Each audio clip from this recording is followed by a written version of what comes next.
Welcome to Overtime Inferno, your weekly roundup of all the biggest stories in CSGO. Quicker Than Blast remembers that not everyone can parlez-vous français. Please, it would mean a huge amount to us if you were able to rate and review at the end of the episode. It really means a lot. I am Logan Ramhap. This is Aizyesque. Today we are coming at you live from Twitter Spaces, so if you didn't know that we do this like once a year, now you do, and you can come find us on the internet.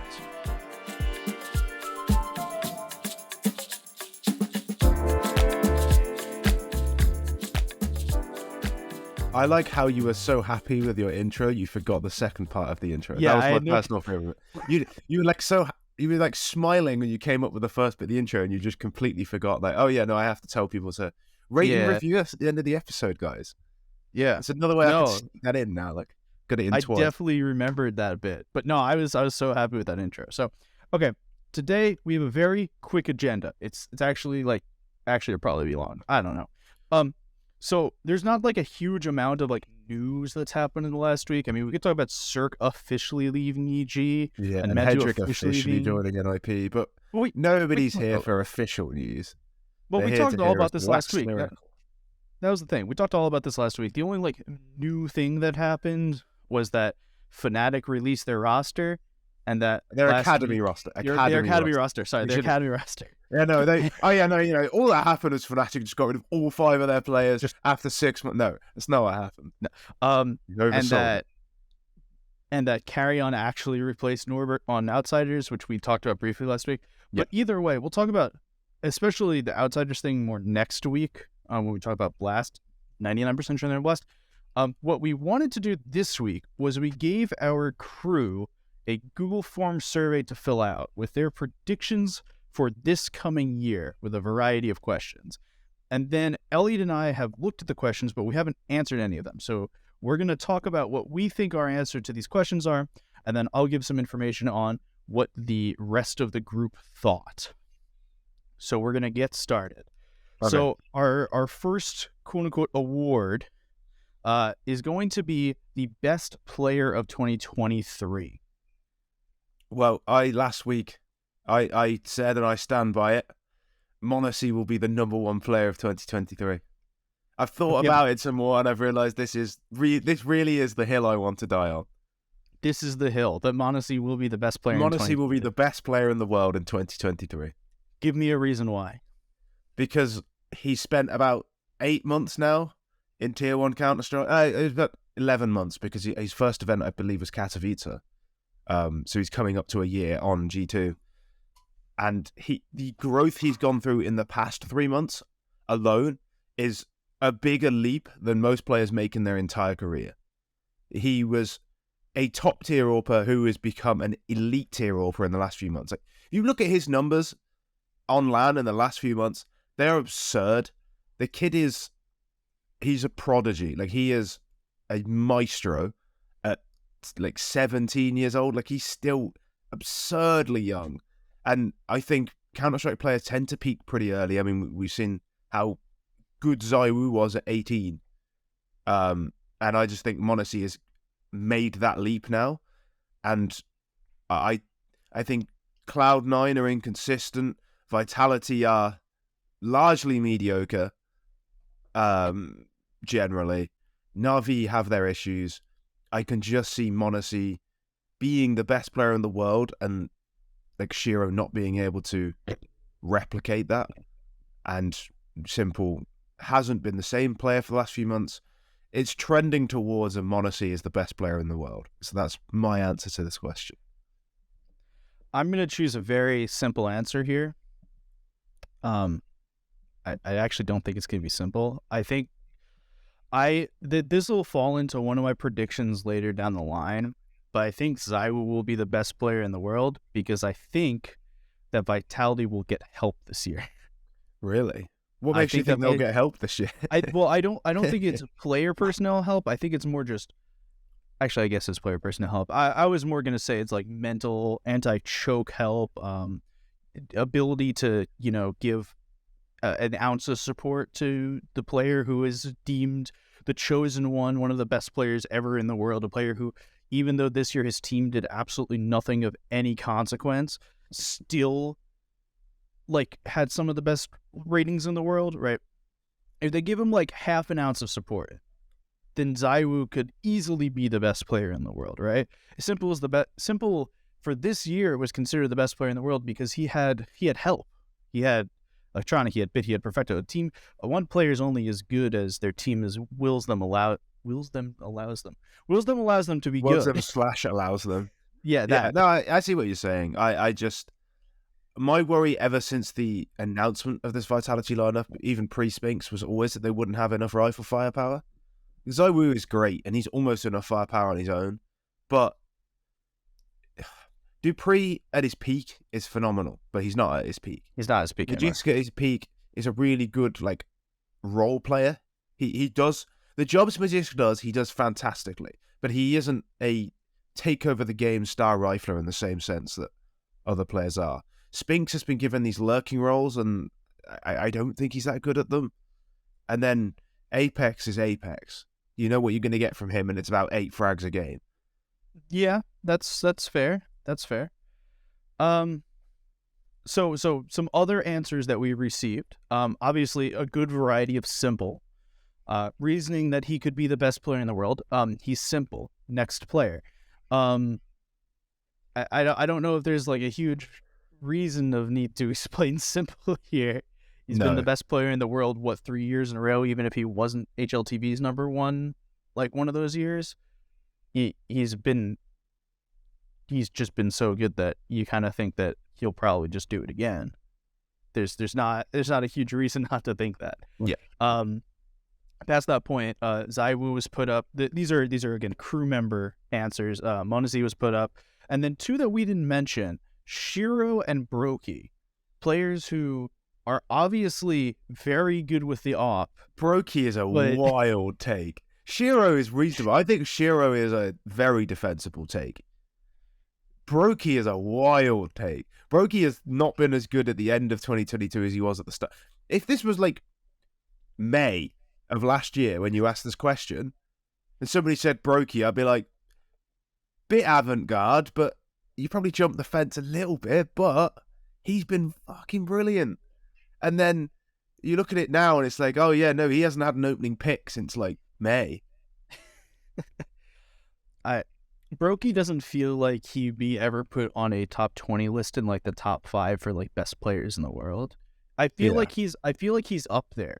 Don't get me wrong. I just think that the things that he does, similar to Karrigan, don't manifest themselves in that kind of thing. And so I would never think of them as the best player of 2020 of a year, right? The same way I would never think of Karrigan as the best player of the year, even though he may be the most impactful player of the year.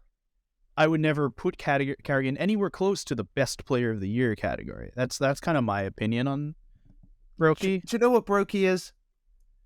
If at the final of the Boston Major, the winds changed and Skadoodle got permanently stuck in his 2018 Boston Major form, that's Brokey. I swear to God, I was thinking in my head, wow, Brokey's really just Skadoodle, but in 2022. He's Skadoodle, but if Skadoodle actually just did it every event. Yeah. He's so reliable, but he doesn't get opening picks. Like, this is a real problem FaZe have, because, okay, they are the best 3v5 team in the entire world, but imagine if they could just do that in 5v5s. Imagine if they could just, have advantages and take advantages. Insane. Yeah. Like, I mean, that when they won the major, Rain was the MVP. Like, imagine if just Rain was good more often. Imagine how good they'd be. Like, and it should be, most teams, when they're struggling, look to their AWPer for an opening pick. What FaZe do is like look to get their AWPer in a 2v4 and hope he does something magic. And more often than not, he does. But that's not really the point. Like, it doesn't seem sustainable. Yeah. Brokey's a weird put up for this. But I respect the gamble. Yeah, I respect taking a gamble. I'm not sure he's the gamble I'd go for. I'd be more tempted to go for like Axile or something if you're going to gamble, like Twist. Yeah. Twist was on my list of thoughts to put up there. I think he's going to have a big year, but I don't think he'll be best player in the world. No, exactly. Like, Twist has to finally put everything together all at the same time, and he's got the ability to be the best player in the world, but he never has been. Yeah. Just so for any crew members that are listening, because I know there are at least two, I have your names here, but I'm not going to out you on what you picked. Yeah. I have a feeling I know who said Elliot and I Brokey. both know who put Brokey. Yeah, I have a good guess. Okay. Best team of 2023. I've been back and forth on this one a lot. Because best team is vague. Like, it could be like the team who's overperformed the most. I would categorize this as team or the best team. I would categorize this as the team in which at the end of the year you would be willing to say that at any point in the year that they were a strong contender for any given tournament and won many of them. I don't think that they need to be the best tournament in every team. This could be like Liquid just pre-Grand Slam. Yeah, okay. Obviously, Astralis was the number one team then, but Liquid who gets second place in every single tournament and is a perennial favorite, so that could be the best team. I will say Heroic then. I don't think Heroic fluctuate as wildly or will fluctuate as wildly as some of the other big teams. As I just talked about FaZe, like I don't see how they can just keep winning 3v5s every game. Like, surely they can't. Like, we saw at the Rio Major that they are fallible and they do fluctuate. Na'Vi, everyone knows how wildly they fluctuate between good and brilliant. I don't trust Vitality over a long period of time for firepower issues. Obviously, that could completely change by the middle of the year. Yeah. But I don't see Heroic needing to make a massive change in the middle of the year. I don't see their system having to change too much. I don't see anyone buying their players and making them change. They're already the best team in the world. It's kind of the boring answer, but I think Heroic will be in the top 4 for the entire year. For me, there's the 2 or 3 teams that I'd be willing to put up there. One is Liquid, which is not a real answer. I just really wanted to say it and kind of manifest it into the world. But 2 and 3 are more realistic answers, right? Heroic, as you just explained, they make roster moves and they are still consistent. Yeah. Right. We may not agree with every single roster move they make. We may think that it brings them down overall. We may think it brings them up overall. But they are, if anything, they are consistent. They're the same goddamn team every single week, and it doesn't matter. And I don't mean that in a bad way, as nothing against the play. It's very much a good thing when they're number 1 in the world. Yeah, if you see Heroic, you know exactly what you're getting, right? Consistency is impressive as long as the base level is good. Yeah, and Heroic is very good. The other team that I want to throw in is Outsiders/VP, depending on who they're called at any given moment. Because we've said a million times on this, first of all, James has won a major now, and that I feel like that may unlock a new level. But even without that, Outsiders play a version of Counter-Strike that is completely anti everything everyone ever said. Yeah. And it is the biggest check for teams. Yeah. Because every other team will play, a mix of aggression and passive, and they'll mess with tempo throughout the entire thing, and they'll have default. James says fuck all that and does whatever he wants, and he's going to make you work for it. And it's the biggest skill check in all of Counter-Strike. And I think that Outsiders this year winning a major proves that they can do it. I think that Carrion is probably a good addition to this team in the end of the day, and they'll have a little bit of time to get it together. I think that there's a real reason that Outsiders can be considered as the best team in the world. I have 2 thoughts on this. One is that I think it might take a little while to integrate Chiron into the system. It took Fame and Norbert obviously a little time to get settled, and I think it might take them until April to be really good, which I think Heroic will just be good immediately. And secondly, I don't know how much you've ever played card games. A lot. Did you ever play Yu-Gi-Oh? No. I play a lot of Magic the Gathering, but I've played Yu-Gi-Oh before. They are basically just a control deck. Yeah. They are... The example I was going to use was there's a deck called, I think it's called Jinzo Lockdown in Yu-Gi-Oh, which uses a really old card called Jinzo, which stops the opponent using trap cards. And then there's some other ones that basically stop them using spells, or you combine it with stuff that stops them special summoning. And you basically just force them to only summon level 4 monsters to the board, and then Jinzo just kills them because he's bigger. His big stat sticker that stops you using trap cards. And that's basically how like outsiders play the game. They just stop you doing anything and then just overpower you on the one thing you can do, which is turtle up on the site with 10 seconds to go, and then they just execute on you because somehow they've still got all their utility. I hate them, but I love them all at the same time. So other answers you received, we'll talk about these. FaZe was like more than half of our crew. Totally reasonable answer. I think FaZe fluctuates too much. There's definitely they might just be the best team in the world still. I could also see Carrigan retiring halfway through the year though. I think he was asked that question in like a FaZe update video or something like a couple days ago. I didn't actually watch the thing. I think he was asked it, and I think I would have seen if he said he was retiring, so I'd assume he's not. Yeah. But like FaZe always, I think a team like FaZe that is just always going to out firepower you, will always be in contention, right? Because there'll be a day when Rops, Twist, Brokey, and Rain are just on one, and there's nothing you can do about it. Yeah. I'm not sure they are the most like firepower team in the world. I think Na'Vi are more firepower. I'm not saying that they're the most firepower, but any team like that, right, including Na'Vi, if there's a day in which all 5 of their members are on, there's nothing you can do about it. So there's got to be a consideration for that. G2 was put up.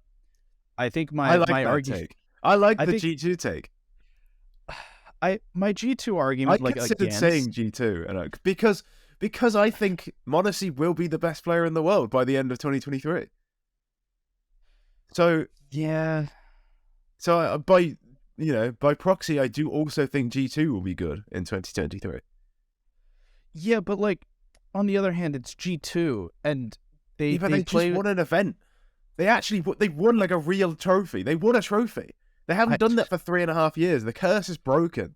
I understand, but my G2 issues are kind of the same as NIP, which is their fluctuations are all over the place. No, right? Of course they are. But I think HooXi is a very good in-game leader. He's a terrible player. I'm sure he'd say that himself. Like, if he hears this and he's like, "Oh, that's unfair," but fine, let's talk about it. He's not a very good player, but he is a very good in-game leader. And the way G2 went, they flicked a switch after the major and just turned into like this monster. They were a lot more organized, and an organized G2 has. We were just talking about who the most firepower in the world is. It might be G2. JKS is their 4th best player. Do you know how absurd that is? Honestly, I forgot JKS was on that team. He's their 4th best player. Yeah. That's absolutely absurd. If G2 turn up, they can beat anybody. Because it doesn't matter that HooXi can't frag anyone, because JKS is their 4th best player. They have so much talent. But that means that they have to like show up. Yes. But if they do, they'll be amazing. I think it's a reasonable gamble to pick G2. I think it's a reasonable gamble too. I think it is strongly a gamble. And the last team who I would never have put best team in the world, I think there's a case for top 5. Mouse would be good. Oh, that must have been Naps, yeah. I'd assume it's a resident Mouse Sports fan, Nap. I don't even think he believes that. I think there's a non-zero chance of top 5. They'll be top 5 at some point, but I don't think they'll be consistent enough. I think for Mouse to get to that level, they probably do need to replace Torsey, but that's a conversation for another day. All right. I have 2 questions in a row. One is going to be the team that won the first major of 2023, the team that won the second major of 2023. We'll start with the first major of 2023. Heroic. So Heroic won the first major of 2023. They're going to come in like fuck it. They're going to come in on fire at the start of this year. Everyone else is making changes. They've stayed the same. They were the best team in the world before the break. More or less. They'll be the best team in the world straight afterwards.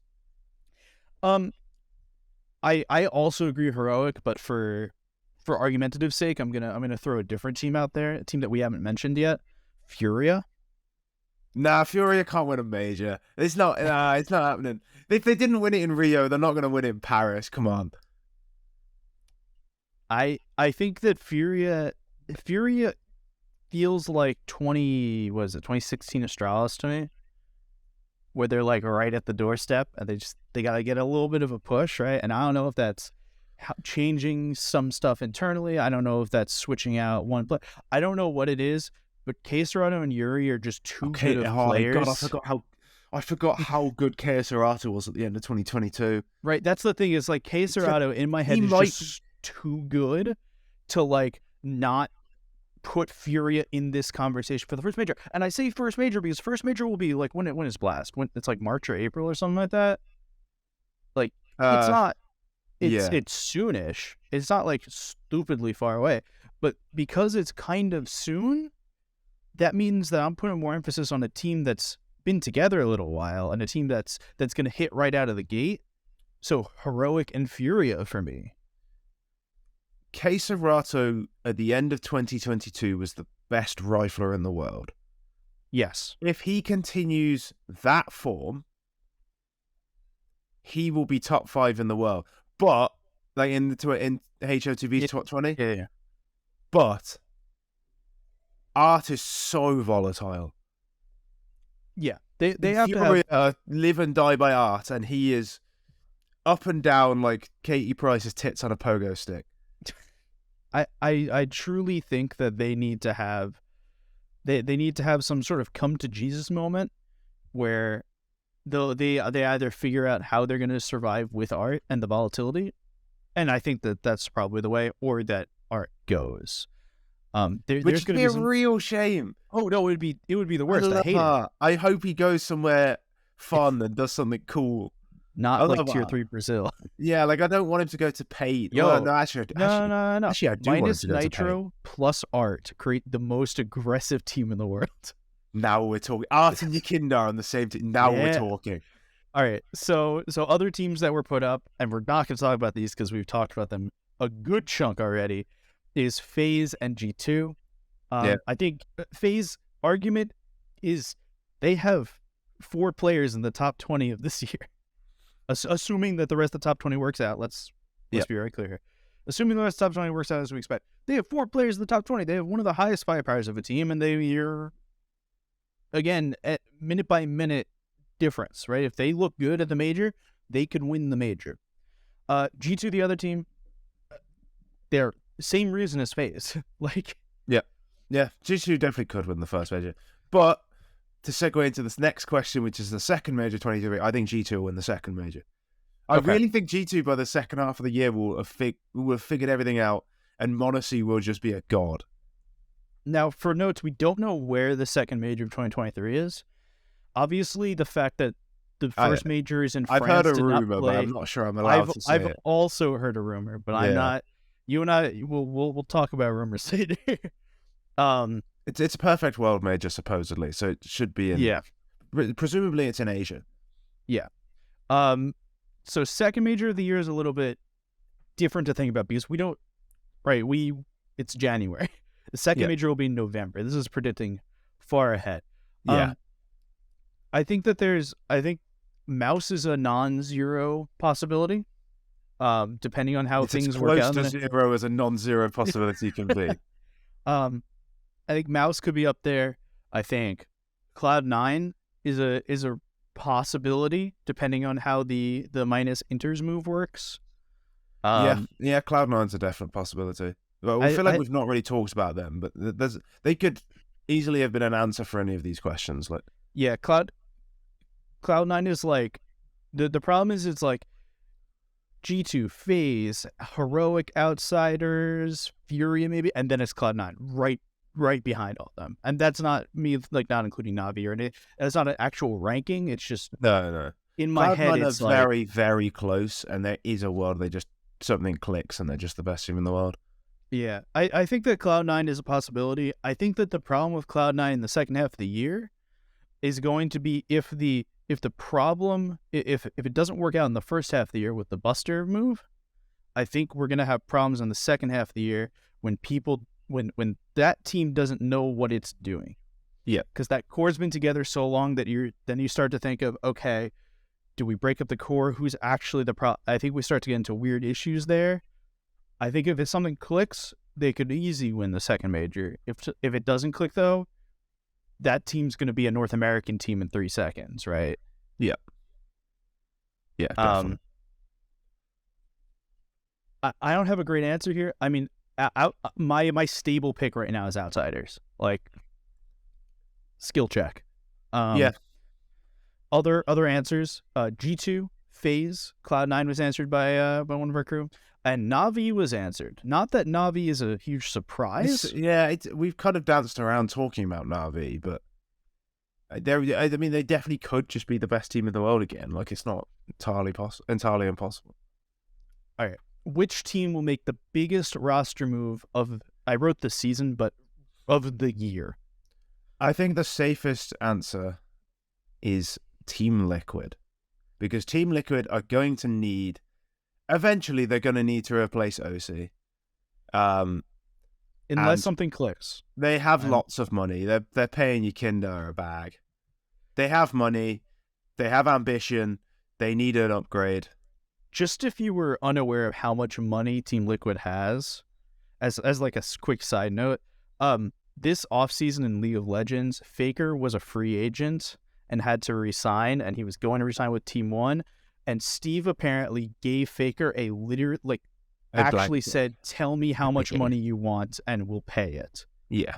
And that's not a joke from that org. That org has plenty of money to be able to pay a player whatever they want, including someone like Faker. So if Shiro does get tired of Nathany, or if Zywoo gets tired of Vitality, Liquid will offer them a lot of money. And if those sort of players go onto the market, Liquid are one of the only teams I can see who would make them a reasonable offer.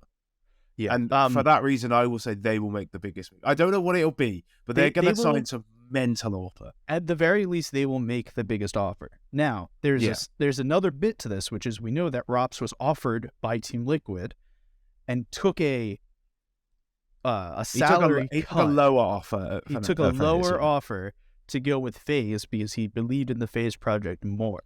Which turned out to be very fair. Yeah. I don't think anyone would slight him for that, but it is a point to be made for that. I think that every team's going to make a roster move. I think one of the safe answers to say is that G2, and it may be like kicking Nico. Yeah. There's I don't see them kicking Nico or Hunter. Those two have to stay together. They're like Henny and Lucas, but good. Well, that's the thing is I can see that them kicking both, that them going, hey, this project's been there for 3 years or 2 years or whatever. They signed a massive contract recently though. Yeah, but their good friend Carlos isn't in charge anymore either. But Carlos gave them a massive contract before he left. The payoff would be insane if they got rid of them. I'm not saying either way, but I'm saying if we're looking at big roster moves, what's bigger than the Kovacs moving away from G2? So, I don't know. But I just don't see that happening. All right, more realistically, other teams, Vitality. This move would be minus the Danes. Vitality. Minus the Danes would be a big Vitality move. Heroic. I could just see them trying somebody really good. I'm pretty sure Dickel wrote this, and I'm not gonna state it because it's stupid. What was it? I need to know. Will remove Shush and get AZ. Oh, nice. Yeah, no, I'm down for that. FaZe and Na'Vi. Here's the thing with FaZe and Na'Vi on the biggest roster move. I don't think either of them will do it. I can see Na'Vi doing it. I can see Na'Vi doing it. An academy player. Yeah, but that's the thing is I think that all of the Na'Vi moves will be promote from academy. If Headtrick turns out to be good, if Nipple turns out to be good, right? You've got a little gold mine there that's basically the same kind of gold mine as Gambit Youngsters. I guess. If you can continuously produce good prospects, why the hell would you ever go anywhere else? Because you'll sign them to a cheaper deal than importing someone. Yeah. And I guess the thing with Na'Vi is they don't want to sign any Russians. They only want to sign Ukrainians, so kind of limits the pool. And it has to pass the simple test. Anyone signs has to pass the simple test. Because simple is not leaving Na'Vi. That would be okay. That would be the biggest roster move. Yeah, that's what I mean. But if he gets pissed off and leaves, he's definitely going to Liquid. Yeah. Oh yeah. Steve will have him back. He's going Steve to will Liquid. have him back Yeah. instantly. He'll be on Liquid before he even says I want to leave. He'll be signed for Liquid. Yeah. There won't be a rumor. There won't be a rumor because he'll reach out to Steve and go, "I'm signing with you." Yeah. And Steve will go, "I'll figure it out." You know when Device signed for NIP and there was no rumors, just one morning he just signed for them.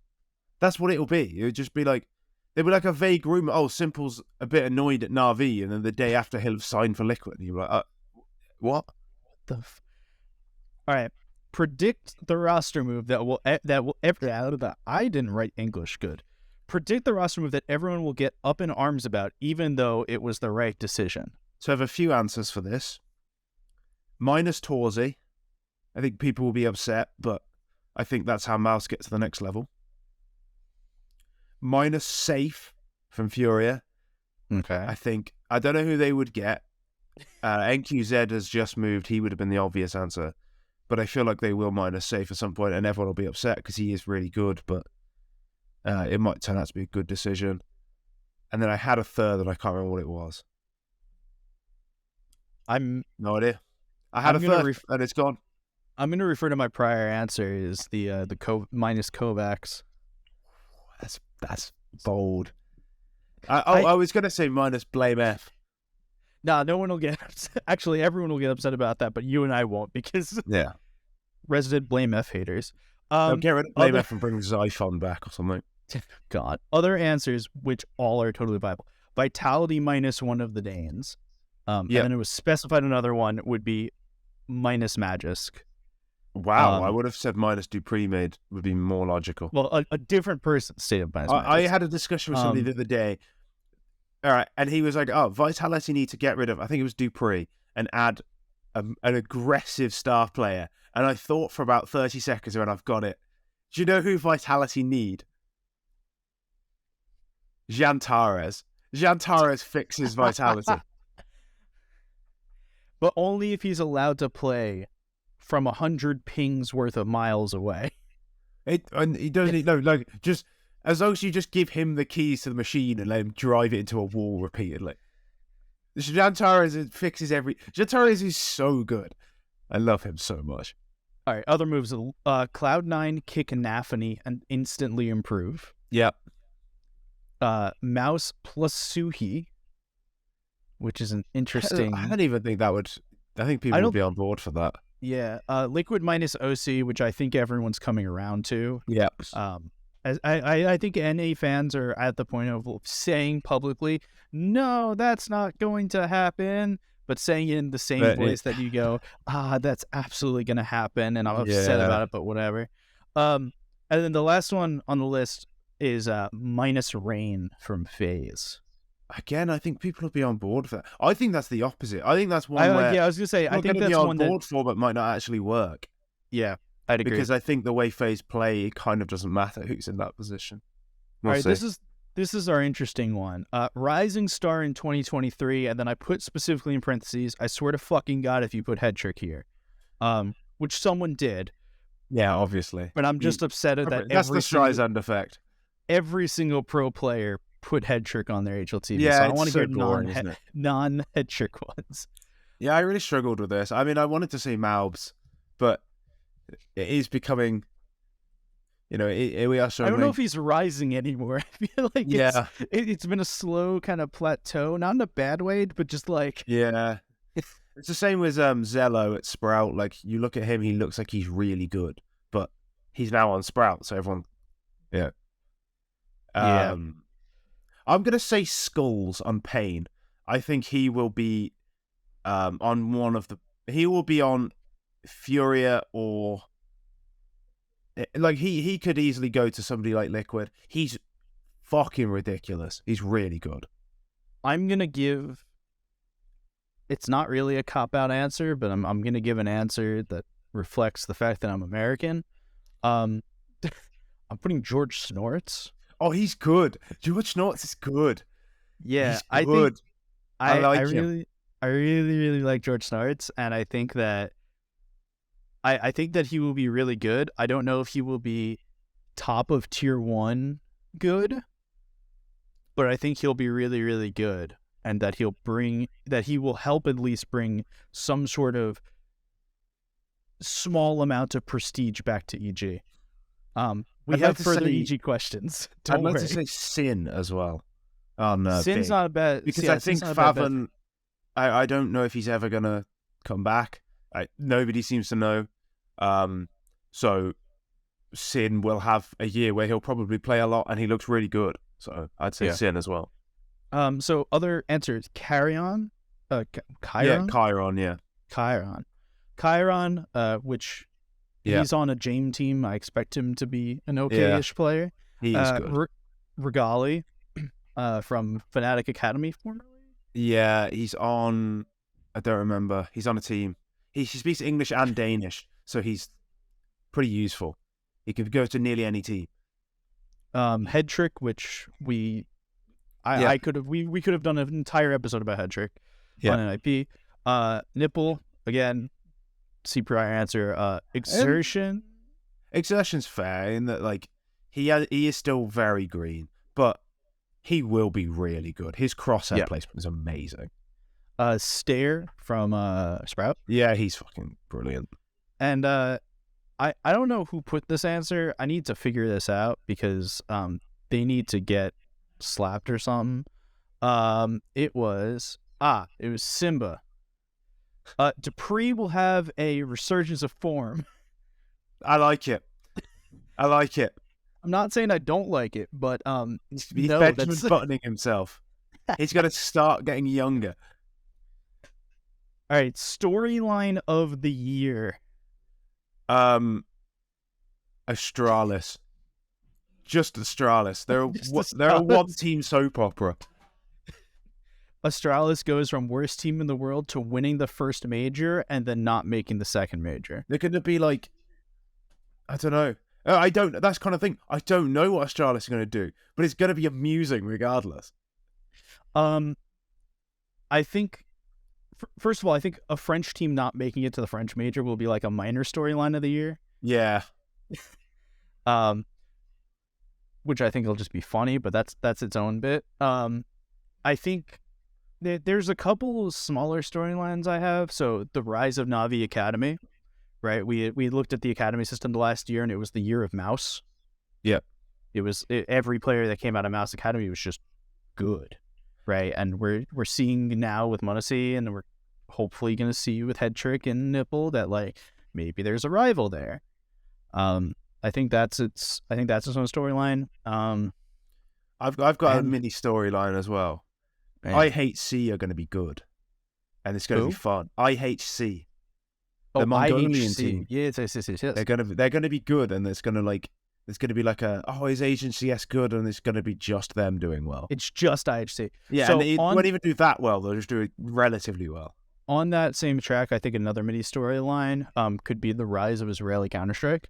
Yeah, they keep producing good players. They keep producing like one or two good players a year, and one of these years is going to be like a bigger breakout year for them. Yeah. Shouts to Spray. Yeah. All right. So other answers. TSM are 100 Thieves 2.0 and disband their team in 12 days. Yeah, I can see that. I like the answer. We have information about that somewhere. Hold on. We?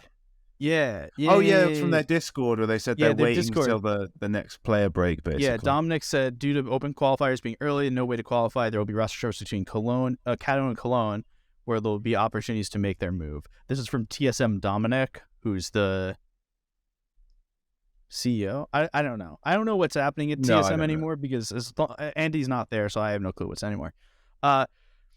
FaZe versus G2. I think I can see that. Yeah, I can see that. France not winning the French major, that's just not going to happen. So yeah, like, they're not even. That's not even qualifying is more likely. Yeah. G2 slaying their grand finals demon. Yeah, I kind of see that. How will Shiro handle the op getting nerfed to 1 bullet? That's a good answer. That's a good. I know it's just Shiro. He's not called out anyone else. No. It's only Shiro's op that's getting nerfed. Oh, interesting. Cloud9's road to top tier stability. Yeah. Well, it's kind of. I was kind of ready for that storyline last year. I'm kind of bored of it already. And Device gets back to a top 5 ranking while Astralis wins 1 tournament at best. I think that falls under your Astralis one there. Yeah, exactly. That's what I mean. Like, Astralis will just be a one-team soap opera. They've already missed Katowice. It's already good. All right, the dumbass move of the year, which is the move in which we award to whatever move is the stupidest move on paper and then also doesn't work. I really couldn't think of one for this. By the way, we're absolutely coming back at the end of the year and going through our predictions, and we're going to see how terrible we were. I think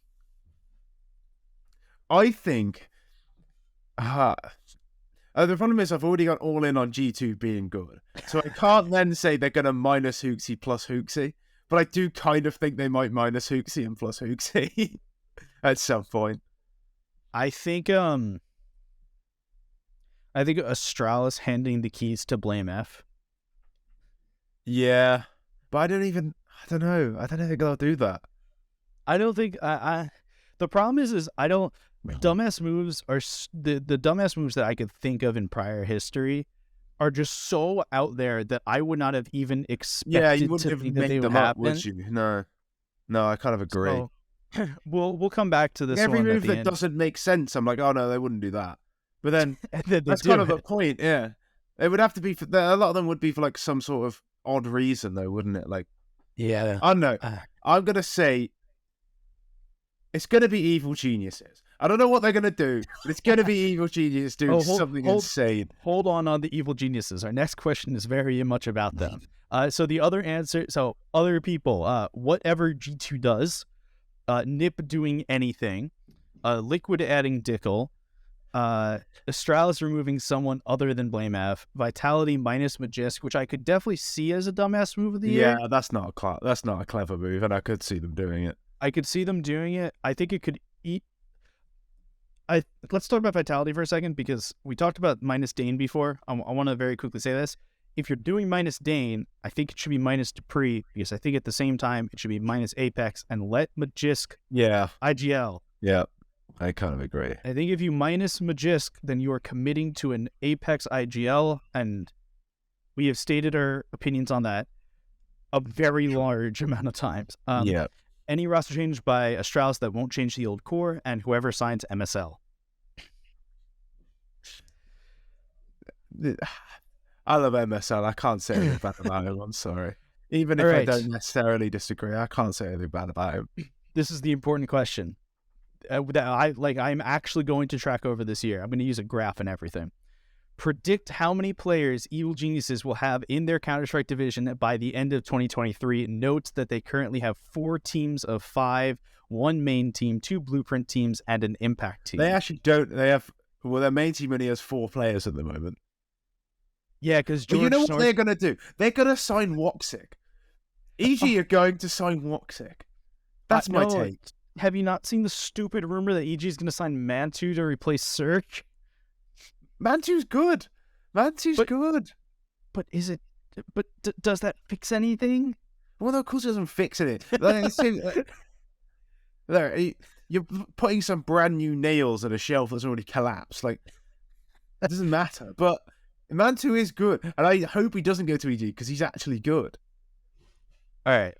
Do you have a number for me? I think 16, because their impact team is terrible. So I can see them dropping the impact team. Like they actually just aren't very good. They haven't qualified, I think, for impact. They lost to Saints, I think, in the grand final. Okay.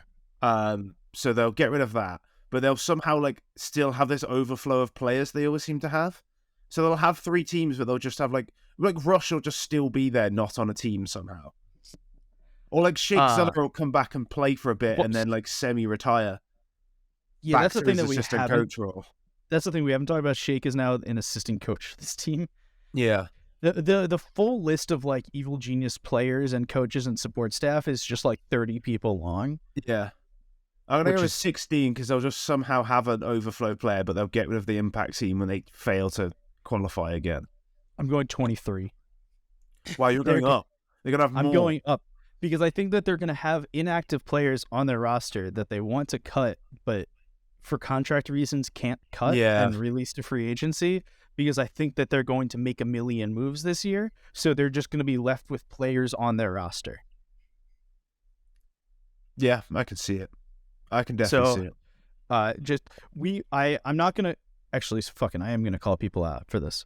I've got a good answer for dumbass move of the year. Okay, I'm ready. Complexity are going to swap JT for Stanislaw. And it's going to fail spectacularly. God. They're going to be like, we need some experience. We need a guy who knows what he's doing at this level. And they're going to sign Stanislaw, and it's going to fail massively. And they're going to bring back JT and go back to being mediocre. All right. Remember when I said before that I wasn't calling out people of our crew? I do want to track this and make this publicly available. So Horizon, 7 players. Fluffy, 22 players. Dickel, quote, probably drop one of the teams, honestly. Simba, 2 teams only. Andy, 29 on contract to 25 active. Naps, 1 main, 1 blueprint, 1 impact, and Krilla, enough for 3 teams max. I'm putting here 23 for me. And what did you say? 16? I said 16 somehow. They'll figure it out. 16. And some of those players will just be like inactive. Some of these players will just be like they'll just have ridiculous players there. Like Kenny S will be there or something at the end of the year. I don't know how. God. They'll bring AZ out of retirement. He'll be on there somehow. Honestly, I say retirement. Apparently he was playing the other day. He played against the new Godsend team. Would it really be that much of a downturn? MSL is going to sign for EG, isn't he? God. Oh, God. And okay, they rate Neelan too highly, I think. All right. Team with the most roster moves over the next year. Well, Evil Geniuses is a really easy answer. Evil Geniuses is my answer. They do have 4 teams. Let's say tier 1 roster moves. But let's discount the fact that let's be quite generous with the term tier 1. Okay, for EG, let's count just their main team. But it does include movements between teams for EG. So either OG or Fnatic. Either OG or Fnatic. I could see Fnatic being there. Yeah. I could see a rotating door on the Na'Vi 5th slot. Yeah, that's true. I could also see that on the NIP slot, whichever, one of those. I just feel like OG are going to be a little bit disappointed in what they've done. They've obviously gone for this invest in youth, and so they're going to keep trying youth players. They're going to keep signing these young players and hope and wait till it clicks, and then when it clicks, they might be all right. Fnatic have quite an expensive roster that is good, but there's issues. I think they'll end up swapping Nikodars, they'll end up swapping Roy out. They'll probably try Mezzy in about 5 different roles. Eventually, Crims is going to leave. That might be a move that people are going to be up in arms about, actually. That will be the right answer, is getting rid of Crims. I just realized that all Fnatic teams are just the exact same team, but playing different games. Yeah. Other answers here were Astralis, which I definitely could see. Actually, I probably can't see Astralis only because Astralis doesn't like to do that. Yeah, all of their players are on big contracts now. They're on big contracts. They don't like to move them. They like to wait 7,000 years past when they should move and then do it. Yep. EG on the list. Apex is on the list. I'm not going to really count Apex. Na'Vi, NIP, Outsiders / VP, which is not a bad shout, the Outsiders one. I don't know if Outsiders will make that many changes. All right, we got 2 more questions. We got to do them quick. Biggest Valve change to Counter-Strike, if they do any?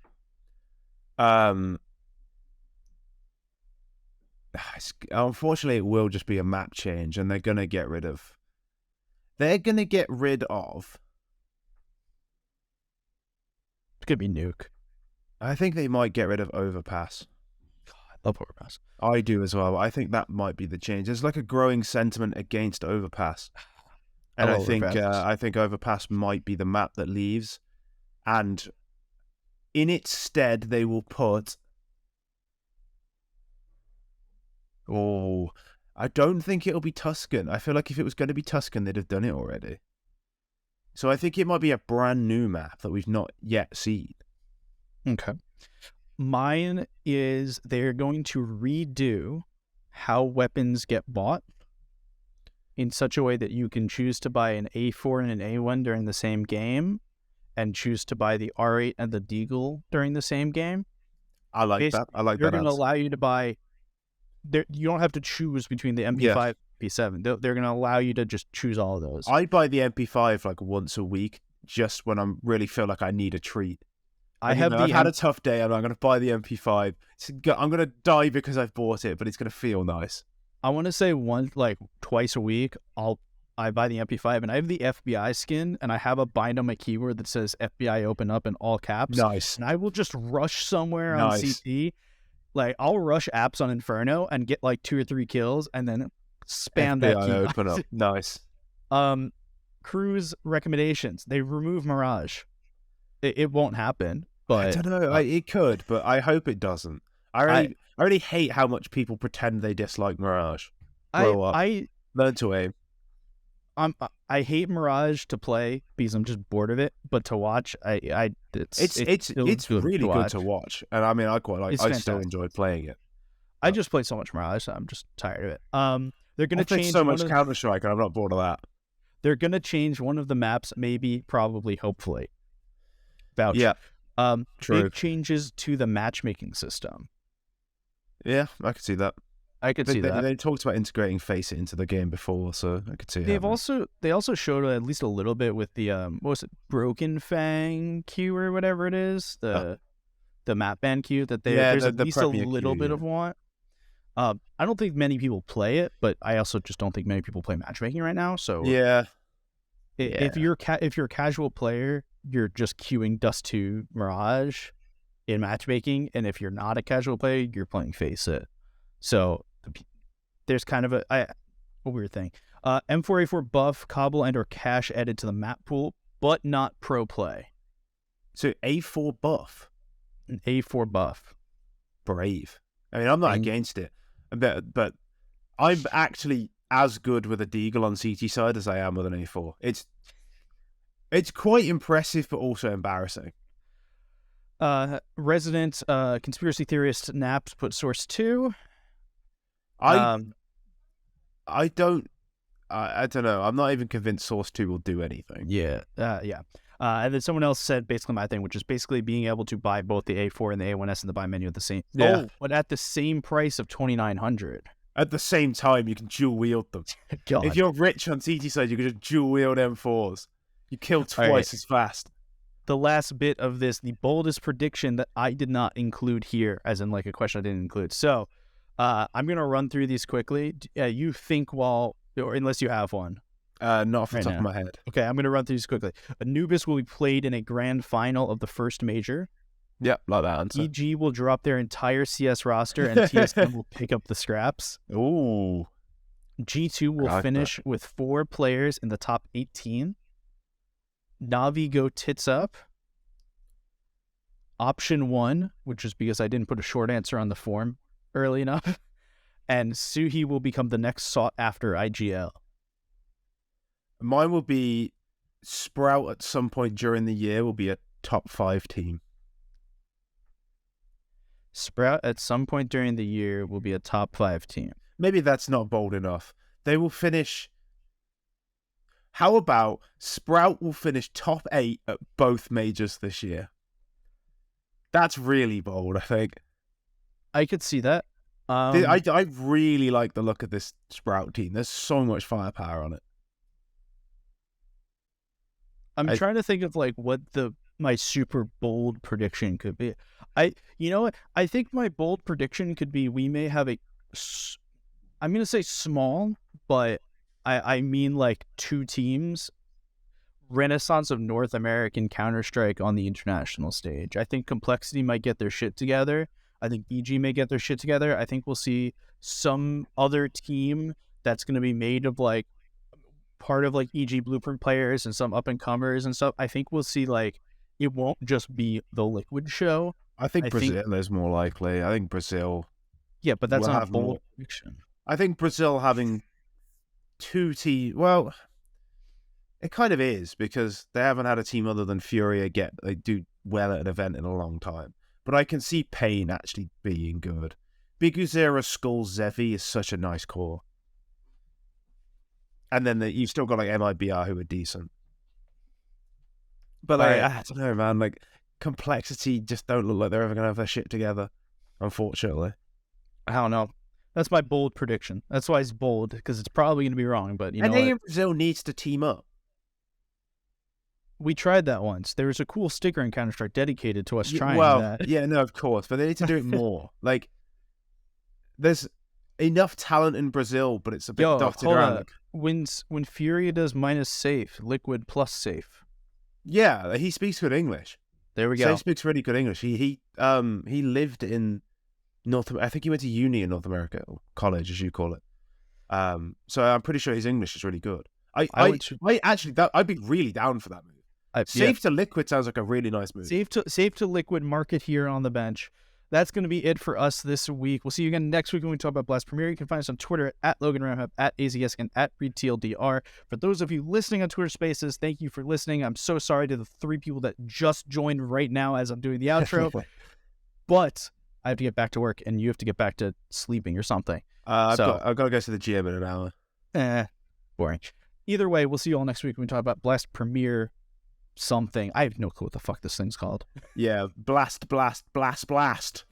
as it's better known.